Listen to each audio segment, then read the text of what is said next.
はい。よろしくお願いします。It's the Sunday Talk from Daishu-in West. Thanks for tuning in. I'm Koju. Beautiful, beautiful day here at the temple. A little bit of reprieve from the rain. Looks like it might be a mild winter after all. Well, it's sunny and gorgeous. So we're starting our back-to-back sessions here this week. We do this every year where we have our November session right up at the end of November. And then, of course, Rohatsu, the December Ozeshin, always starts on December 1st. We like to do that. It gets, one time a year, get just a solid block of good sitting in.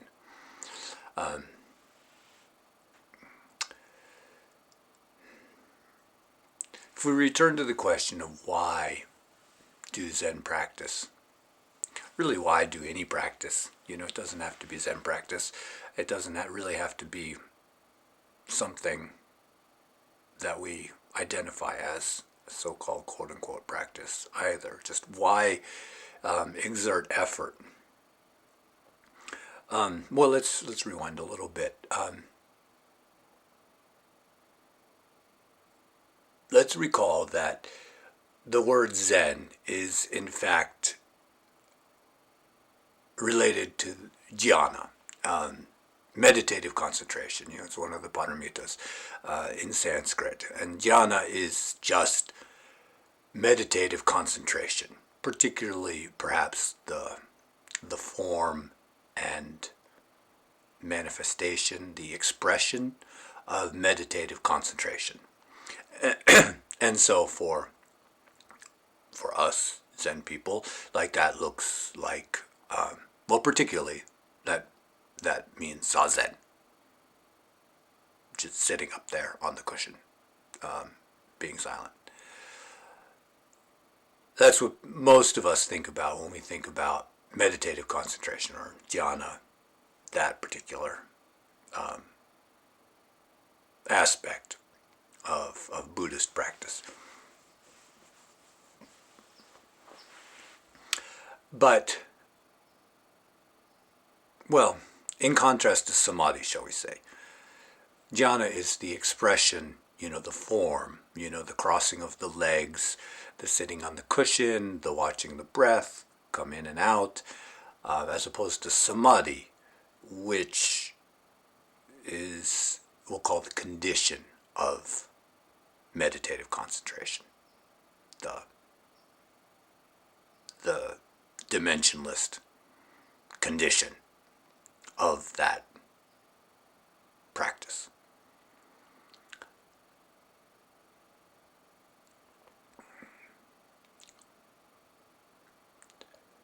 And if anybody who's actually engaged in any sort of meditative concentrative practice knows that it's not easy. I mean, here we only get, I probably only got 20 minutes of instruction in meditation, and I'm still working on it, 15 years later. 20 years later. A lot later. It's very, very easy to say. Sit down, straighten your back, breathe in and out, pay attention to your breath, don't get distracted. It's very, very difficult to do, and anybody who's tried knows that it's a constant practice of forgetting and remembering and forgetting again and remembering and forgetting and remembering and forgetting and remembering over and over and over and over, and if that ever ends, I'll let you know. But I don't think it does. I think it's just how people are.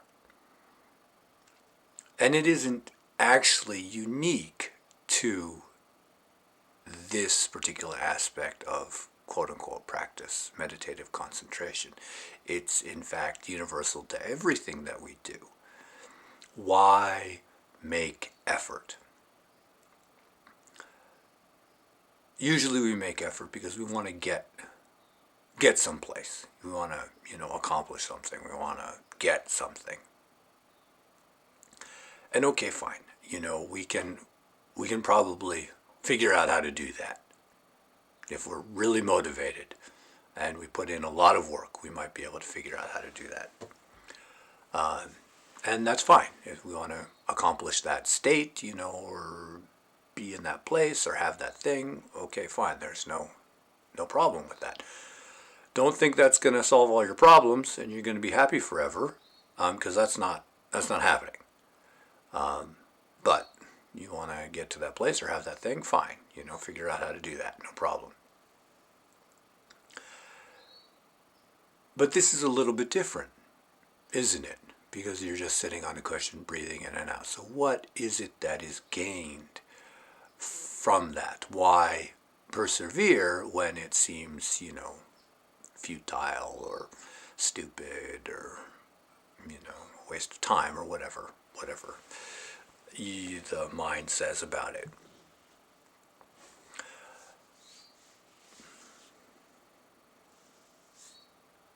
And as with most things, attaining the end result, whatever the end result might be in this particular case, is usually not the point. We usually find that it was in the effort that was made to get to whatever the end result was, if there was one. Maybe we didn't accomplish our goal. Maybe we screwed up somehow, or maybe circumstances beyond our control made it so that it was not possible. But we generally find, in my experience, and I've heard this from other people too, so maybe you can relate.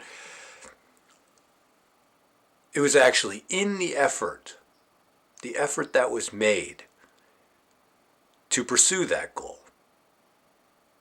It wasn't the goal. It's not the destination. It's the journey.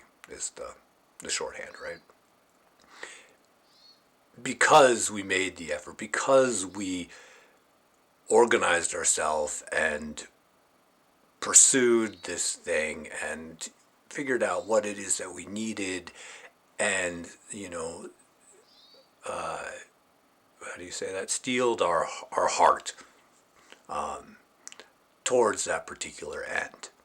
That, in fact, was the most important part, not whether or not we accomplished the thing at the end. Maybe that's important too. But often we find that it was in the exertion towards that goal that the benefit was gained, or the lion's share of the benefit was gained. We became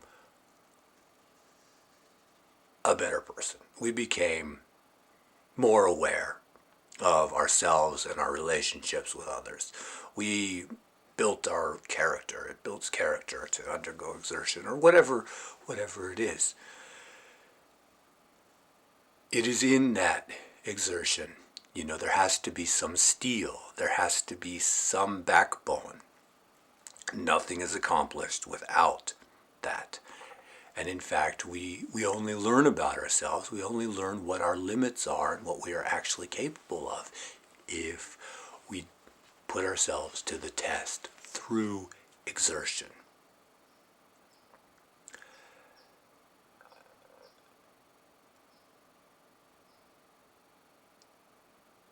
And I feel if there is something, gained, if we can talk about, gain. All people aspire towards completion. Everybody has a sense of lacking something. And lacking something, they aspire to completion, to feeling whole.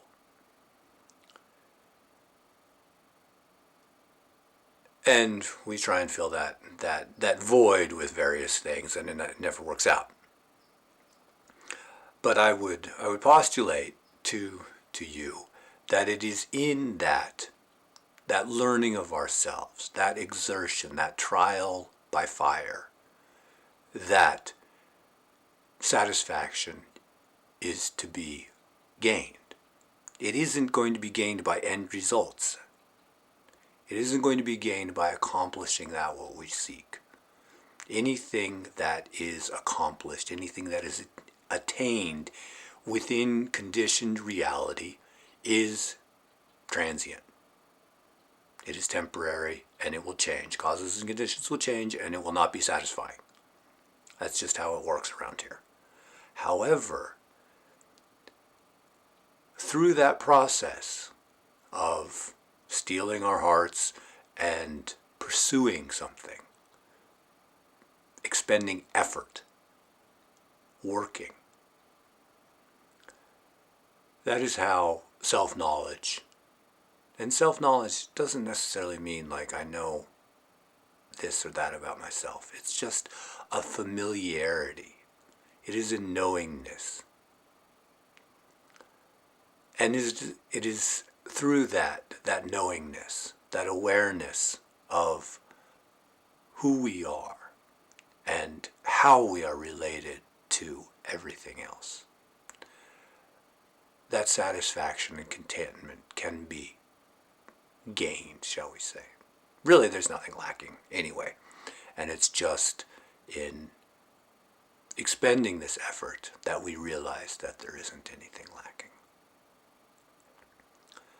But effort has to be expended. Work has to be done.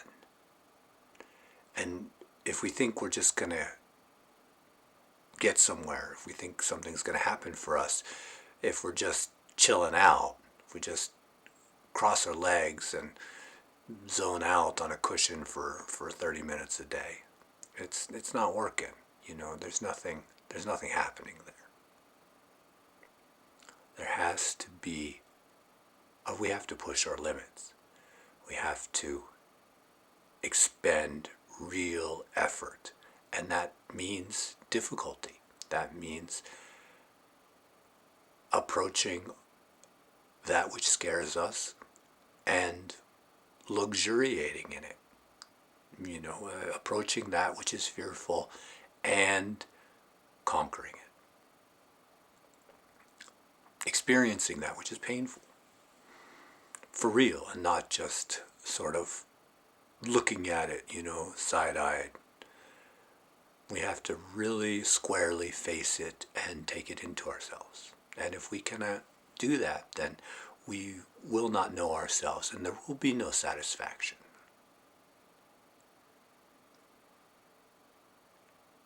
So, that's why we do sesshin. That's why we, you know, and it's not just sesshin, of course. That's just our particular manifestation of this thing that I'm talking about.